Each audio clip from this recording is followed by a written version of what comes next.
दूसरे मज़हब को आप पढ़ेंगे तो हिंदू धर्म में साफ लिखा हुआ है कि जुआ खेलोगे तो भैंस का जन्म होगा।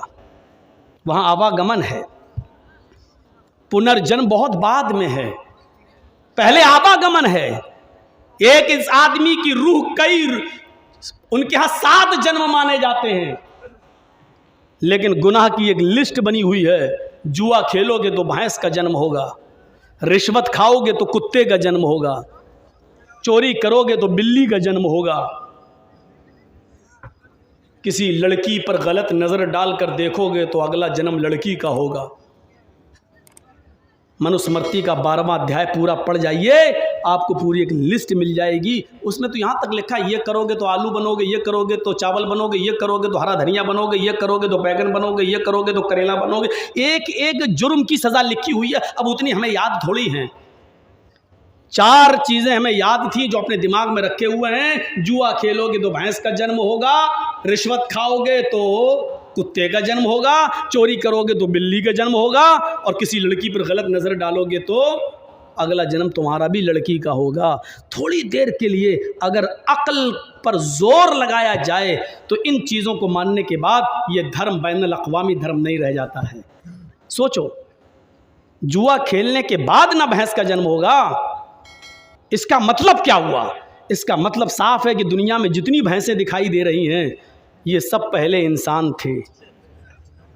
अगर मतलब निकाला जाए तो यही तो मतलब निकलेगा, ये सब पहले इंसान थे, इन्होंने जुआ खेला होगा तब भैंस का जन्म हुआ है। इसका मफ़हूम मुखालिफ निकालिए। अगर दुनिया में कोई आदमी जुआ ही ना खेले तो इसका मतलब क्या हुआ? भैंस पैदा ही नहीं होगी, भैंस का जन्म ही नहीं होगा। और जब भैंस का जन्म नहीं होगा तो इसका मतलब दूध नहीं मिलेगा, घी नहीं मिलेगा, दही नहीं मिलेगा, मट्ठा नहीं मिलेगा, बटर नहीं मिलेगा। तो सीधे सीधे मतलब क्या हुआ? ये सारी नेमतें खाना है तो जुआ खेलो, ये सीधा मतलब है। ये सारी नेमतें अगर इस्तेमाल करना है तो जुआ खेलो। भारत में ही बोलता हूं, कई बार कई जलसों में और यूपी वगैरह में भी जहां शुद्ध दूसरों की पार्टी है, शुद्ध मैं कह रहा हूं, शुद्ध को आप अच्छी तरह समझ रहे होंगे, लेकिन कोई ऑब्जेक्शन नहीं कर सका। अब आप अंदाजा लगाइए इसका मतलब क्या हुआ? यानी ये नेमतें हमें किसी पाप के नतीजे में मिल रही हैं। सब रिश्वत खाओगे तो कुत्ते का जन्म होगा, बड़ा अजीब मसला हो गया। और कुत्ते भी 2 किस्म के, एक तो रोडों पे घूमते हैं और एक वो होते हैं जो बहुत स्पेशल वैरायटी के होते हैं, जो एसी गाड़ियों में बैठते हैं। तो इसका मतलब यह है कि रिश्वत भी 2 किस्म की होगी। एक तो रिश्वत वो हुई जो सड़क पर 100 रुपए लेके 50 रुपए लेके छोड़ दिया जाता है ट्रक को, और एक रिश्वत वो होती है जो विजय माल्या ने की है। एक रिश्वत वो होती है जो करोड़ों का चूना लगाया जाता है और हेर फेर कर दी जाती है।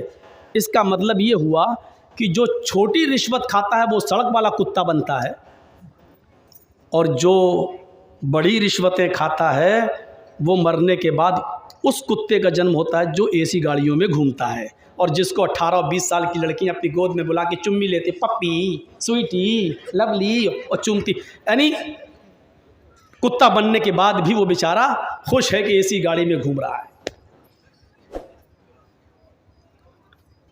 चोरी करोगे तो बिल्ली का जन्म होगा। अरे जर्जी साहब ने चोरी की, कम से कम पुलिस ने पकड़ लिया, जेल में तो डाल दिया।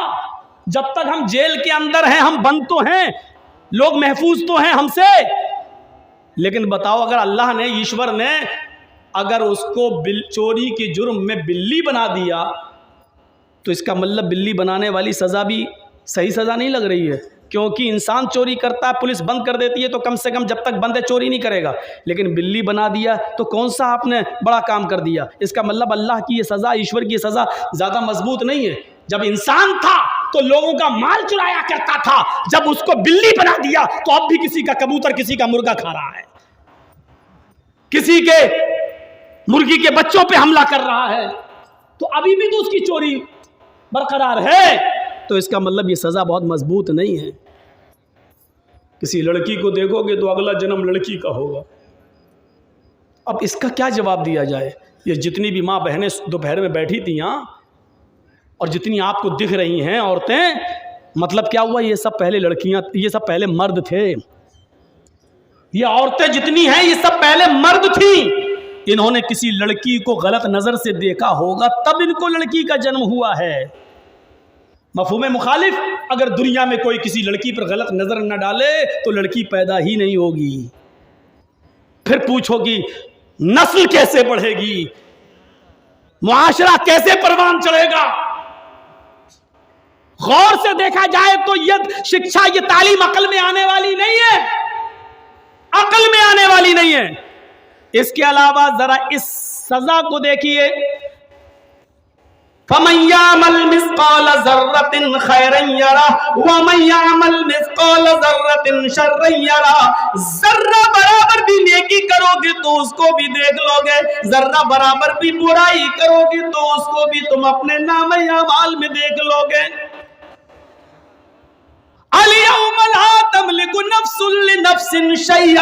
आज के दिन कोई नफ्स किसी नफ्स की मालिक नहीं है। आज के दिन तो सारे मामलात अल्लाह के इख्तियार में है। वल अम्रु यौमइज़िन लिल्लाह, आज के दिन सारे मामलात का मालिक अल्लाह है, उसी के हुक्म से सब कुछ होगा।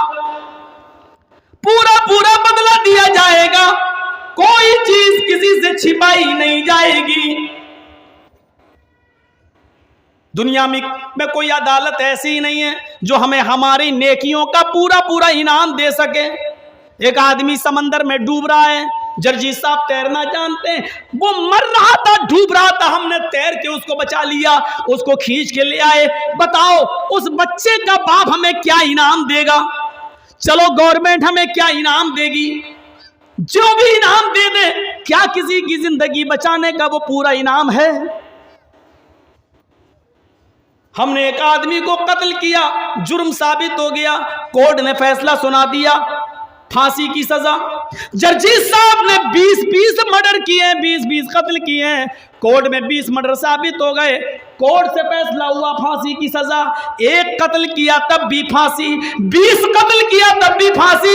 मुझे बताओ कि गवर्नमेंट ने, कोर्ट ने हमें जो फांसी की सजा दी है ये एक कत्ल की दी है, हमने तो 20 कत्ल किए, अभी 19 कत्ल की सजा बाकी है, ये कौन देगा? क्या दुनियावी कोर्ट हमें उन 19 कत्लों का बदला दे सकती है? क्या उसकी सजा दे सकती है? नहीं। इसलिए एक दिन डे ऑफ जजमेंट मानना पड़ेगा, एक दिन फैसले का दिन मानना पड़ेगा।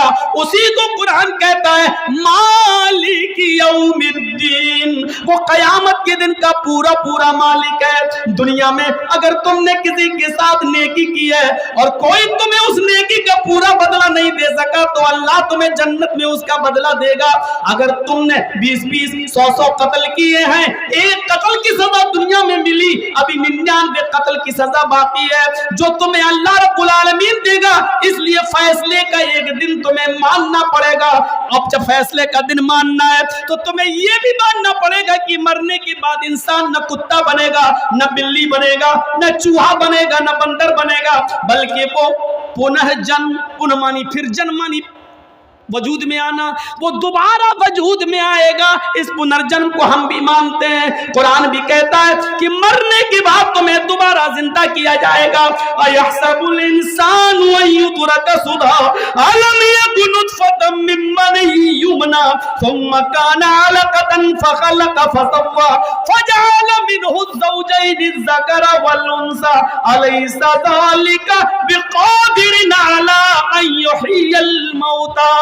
ऐ मेरे बंदे, क्या तू ये समझता है कि तुझसे हिसाब व किताब न लिया जाएगा, ऐसे ही छोड़ दिया जाएगा, मरने के बाद तुम्हें दोबारा जिंदा न किया जाएगा? नहीं नहीं। अलम यकुन नुतफतम मिन मनी युमना, क्या तू शुरू में हकीर और जलील पानी का कतरा न था? क्या तू शुरू में एक पानी की बूंद न था जो रहमे मादर तक पहुंचाई गई? थुम्मा काना अलकतन फखलक फसव्वा, मुख्तलिफ मराहिल साहिल से गुजार कर जीता जागता इंसान बना दिया। उसी पानी के कतरे से अल्लाह ने तेरे उंगलियों के पोर बनाए, उसी पानी के कतरे से तेरे नाखून बनाए, उसी पानी के कतरे से तेरी उंगलियां बनाई, तेरी हथेली बनाई, तेरा कलाई बनाई, तेरी बाहें बनाई, तेरा पैर बनाया, तेरी पिंडली बनाई, तेरा पेट, तेरा लीवर, तेरा गुर्दा बनाया, तेरा दिमाग बनाया। दिमाग में हजारों तारों का कनेक्शन डालकर दो चमकते हुए ट्यूबलाइट आंखों की शक्ल में हमने तुम्हें दिए। ये सारे काम हमने किए। तेरी माँ खाना खा रही थी और अल्लाह तेरी माँ के पेट के अंदर तेरा पैर बना रहा था। तेरी माँ सो रही थी, अल्लाह तेरी माँ के पेट के अंदर तेरा सर, तेरा दिमाग बना रहा था। तेरी माँ अपने कामों में मसरूफ थी, अल्लाह अपनी कारीगरी कर रहा था। कितनी बेगैरती है। ओह, दिल्ली से अपनी बीवी के लिए एक साड़ी भेजने वाला अपने गांव के आदमी के जरिए एक साड़ी भेजता है। साड़ी लाने वाला जब तुम्हारी बीवी को साड़ी देता है, बीवी अपने शौहर के बजाय उस साड़ी लाने वाले की तारीफ कर देती है, उसी के लिए अपना दिल खोल देती है। शौहर को पता चलता है कमबख्त साड़ी मैंने दी, दिल उसको दे रही है, साड़ी मैंने भेजी, दिल का दरवाजा उसके लिए खोल रही है। आप अपनी बीवी की ये बेगैरती बर्दाश्त नहीं कर सकते। दिल्ली बैठे बैठे फोन उठा डाइन चुड़ैल, क्या है, साड़ी हमने भेजी, घूम रही उसके साथ, तला तला तला। तुम अपनी बीवी की इतनी सी बेगैरती बर्दाश्त नहीं कर सकते। साड़ी मैंने दी, तारीफ दूसरे की कर रही है। वो हमारा परवरदिगार इस बेगैरती को कैसे बर्दाश्त करेगा। पैर हमने बनाया, लीवर हमने बनाया, हाथ हमने बनाया, नाखून हमने बनाए, पैर हमने बनाए, दिमाग हमने बनाया, आंखें हमने दी, सुनने की ताकत हमने दी। तेरी मां के पेट में सूरज का अंधेरा, पेट का अंधेरा, फिर बच्चेदानी का अंधेरा, इन तीन अंधेरों में रहकर भी उसने तुझे ऑक्सीजन पहुंचाया। वो इंतजाम हमने किया है। जब तू बाहर आया तो बाहर आने के लिए ऑक्सीजन की जरूरत थी, तेरे आने से पहले हमने हवा का पहले इंतजाम कर दिया। तू दुनिया में आया, तू डायरेक्ट भैंस का और गाय का दूध नहीं पी सकता था, इसलिए कि तेरे लीवर के लिए उससे भी हल्के दूध की जरूरत थी। तो अल्लाह ने तेरे पैदा होने से पहले तेरी माँ की पिस्तान में बारीक बारीक हजारों सुराख बना दिए। हजारों सुराख इसलिए बनाए क्योंकि तू बच्चा है, चूसेगा, माँ की पिस्तान में अपना मुंह लगाएगा तो उससे उतना ही दूध आए, उतना ही आए जितना 2-3 बूंद तू खींच सके और तेरा लीवर उस दूध को हजम कर सके। अगर वो छोटे छोटे सुराख अल्लाह पिस्तान में न बनाता तो तू पूरा घूंट भी खींच सकता था और पी सकता था, जो तेरे लिए नुकसानदेह होता, तेरे लीवर के लिए नुकसानदेह होता। अल्लाह ने तेरी माँ के पिस्तान में दूध पहले भर दिया है, दूध पिस्तान में छोटे छोटे सुराख भी बना दिए ताकि तू उतना ही दूध अपनी माँ की पिस्तान से हासिल कर सके जितना तेरा लीवर बर्दाश्त कर सकता है, जितना तेरी आंतें बर्दाश्त कर सकती हैं। ये सारे काम हम करें और जब बाहर बच्चा पैदा हो जाए तो कह दो अजमेर वाले ने दिया, बदायूं वाले ने दिया, कछौजा वाले ने दिया, फला पीर साहब ने दिया। अल्लाह इस बेगैरती को कैसे बर्दाश्त करेगा। इसलिए फरमाया मेरे बंदो तुम ही बताओ, जब ये सारे काम मैं पहली बार कर सकता हूं तो क्या इंसान के मरने के बाद हम उसको दोबारा जिंदा नहीं कर सकते। अलैसा ज़ालिका बिक़ादिरिन अला अन युह्यिल मौता, तो क्या मैं इस बात पर कादिर नहीं हूं कि इंसान को मरने के बाद दोबारा जिंदा कर दूं। कर सकता है, और जब तक दोबारा जिंदा नहीं किया जाएगा इंसान को उसके अच्छे कामों का पूरा इनाम नहीं मिलेगा और बुरे कामों की पूरी सजा नहीं मिलेगी। दुनिया में कोई अदालत ऐसी नहीं है जो पूरी पूरी सजा दे सके और पूरा पूरा इनाम दे सके।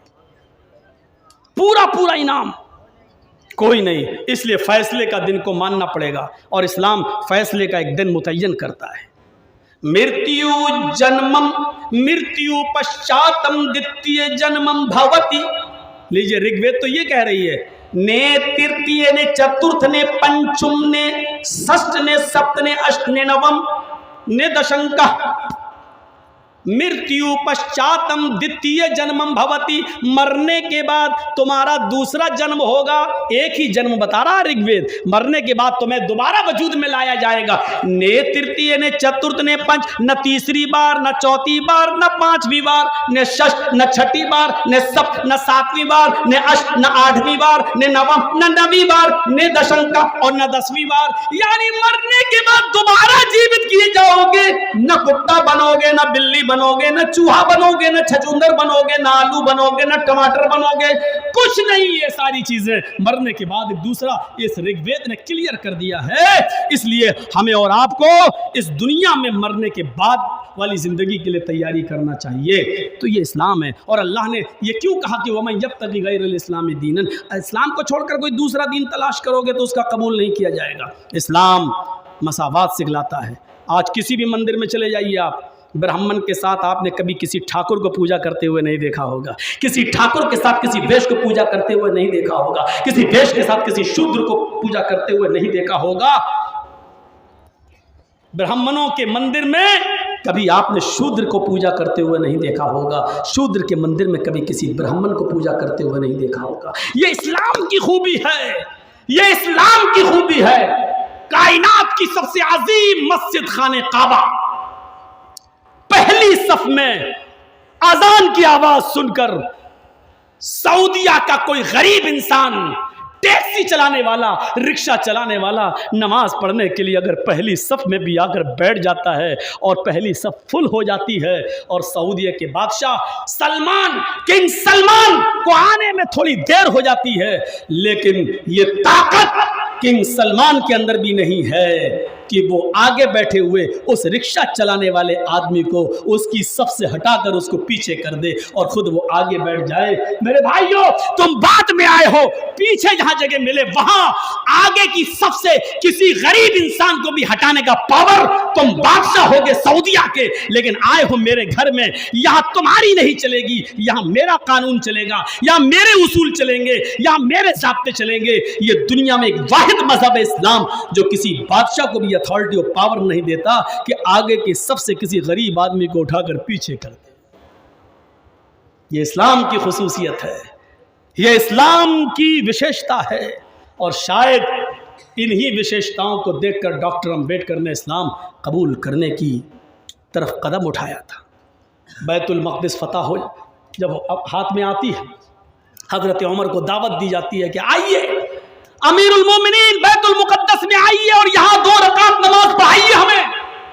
हजरत उमर फारूक बैतुल मक़दिस का सफर कर रहे हैं, यरूशलेम की सरजमीन पर घुस जाते हैं और वहां से जब बैतुल मक़दिस की तरफ जाते हैं, जिस ऊंट के ऊपर जा रहे थे उस ऊंट के ऊपर सिर्फ एक ही आदमी बैठ सकता था, क्योंकि उस ऊंट के ऊपर उसकी ग़िज़ा लाद दी गई थी, उसका खाना लगा हुआ था। एक आदमी बैठ सकता था और एक आदमी लगाम पकड़कर ऊँटनी को लेके चलता। ये तय हुआ 1 मील तुम चलोगे मैं बैठूंगा, फिर 1 मील मैं चलूंगा तुम बैठोगे। किसने? हजरत उमर फारूक ने। किससे कहा? अपने गुलाम अफलाह से। क्या कहा? 1 मील मैं बैठूंगा, तुम ऊँटनी की लगाम पकड़ोगे और फिर तुम बैठोगे, मैं ऊँटनी की लगाम पकड़ूंगा।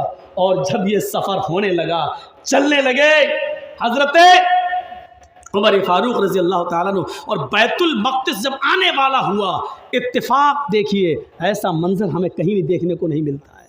ये मंजर आज के शाहाना शान और शौकत में हुकूमत करने वाले इस मंजर को देखें। इसीलिए महात्मा गांधी ने सत्य और अहिंसा में लिखा है कि हजरत उमर फारूक जैसा अदल और इंसाफ अगर भारत में कायम कर दिया जाए तो इस देश के अंदर से हत्याएं बंद हो जाएं, इस देश में अमन सुकून और शांति पैदा हो जाए और अमन सुकून और शांति की गंगा बहने लगे। ये महात्मा गांधी ने कहा है। बीजेपी गवर्नमेंट होने के बावजूद मोदी के प्रधानमंत्री होने के बावजूद सत्य और अहिंसा से ये शब्द निकल नहीं सके, आज भी मौजूद हैं। आज की इस 27 नवंबर की तारीख में भी सत्य और अहिंसा में शब्द मौजूद है कि उमर फारूक का अगर न्याय अदल कायम कर दिया जाए तो देश में खून खराबा बंद हो जाए। महात्मा गांधी के जुमले आज भी लिखे हुए। बैतुल मक़दिस जब आने वाला हुआ तो इत्तेफाक देखिए, हजरत उमर फारूक की ऊँटनी की लगाम पकड़ने की बारी आ जाती है। उनका गुलाम कहता है अमीरुल मोमिनीन बैठे रहिए, अगर आप ऊँटनी की लगाम पकड़ेंगे तो इज्जत, हम लोग क्या बोलते हैं ना, इज्जत का कचड़ा हो जाएगा, आपकी इज्जत का जनाजा निकल जाएगा। बैतुल मक़दिस के आसपास यहूदी खड़े हैं, क्या कहेंगे कि अमीरुल मोमिनीन इनका लगाम पकड़ा ऊँटनी का। हजरत उमर ने कहा अफलाह ऊँट रोको, अफलाह ऊँट रोको। उसने कहा नहीं अमीरुल मोमिनीन, लोगों की नजरें हैं, देख रहे हैं, मैं आपका खादिम हूं, एक मील और लेके चलता हूं, आप बैठे रहिए। हजरत उमर कूद जाते हैं। अल फारूक में अल्लामा शिबली नकल करते हैं कि कूद गए, नीचे छलांग लगा गए और अफलाह से कहा बैठो। कहा अमीरुल मोमिनीन आप लगाम पकड़ेंगे इन लोगों के सामने, क्या कहेंगे लोग। कहा नहीं, बारी तुम्हारी आई है बैठने की, बैठो। हजरत उमर फारूक ने अफलाह को ऊँट पे बिठाया और ऊँटनी की लगाम पकड़ के चलने लगे। बैतुल मक़दिस के पास जो यहूदी खड़े थे इस मंजर को देखकर मुसलमानों से पूछते हैं क्या तुम्हारा अमीरुल मोमिनीन वो है जो ऊँट के ऊपर बैठा हुआ है, क्या तुम्हारा अमीरुल मोमिनीन वो है जो ऊँटनी पर सवार है। और मुसलमान अपने आंखों में आंसू भरे हुए रो रहे हैं, खुशी के आंसू है उनकी आंखों में, और रोते हुए कह रहे हैं नहीं नहीं यहूदियों, मेरा अमीरुल मोमिनीन तो वो है जो ऊँटनी की लगाम पकड़ के चल रहा है, और उस ऊँटनी पर जो आदमी बैठा हुआ है वो तो उनका गुलाम है। उसने अपने गुलाम को इसलिए बिठा दिया है क्योंकि उसके ऊँट पर बैठने की बारी आ गई थी। अमीरुल मोमिनीन ने हक नहीं मारा है, उसको उसके ऊँट पर बिठाया है और खुद अपनी बारी पर लगाम पकड़ के चलने लगे। कुछ ज़बानें ऐसी थी, हजरत उमर फारूक के इस इंसाफ को देखकर, इस मसावात को देखकर कि गुलाम में और अमीर में कोई फर्क नहीं, इसको देखकर कुछ यहूदी कुछ मजूसी ऐसे थे कि हजरत उमर फारूक को दूर से देखकर कलमा पढ़ रहे थे, अशहदु अल्ला इलाहा इल्लल्लाह व अशहदु अन्ना मुहम्मदन अब्दुहु व रसूलुहु। मेरे प्यारे साथियों, इस्लाम अपनी इसी आला शिक्षा और आला तालीम की बुनियाद पर फैला है। ये इस्लाम सिखाता है, ये मसावात का ऐसा दर्स देता है जो आपको कहीं देखने को नहीं मिलेगा। आज आप देख लो यूरोप के अंदर, यूरोप की सरजमीन पर जाकर देख लो, सिर्फ सफेद फाम इंसान ही हुकूमत कर सकता है, उसी को सरकारी नौकरी मिल सकती है, सिया फाम को नहीं। आज भी गोरों की हुकूमत चलेगी, कालों को नौकरी से वंचित किया गया है, उनको सरकार में कोई हिस्सा नहीं मिलेगा।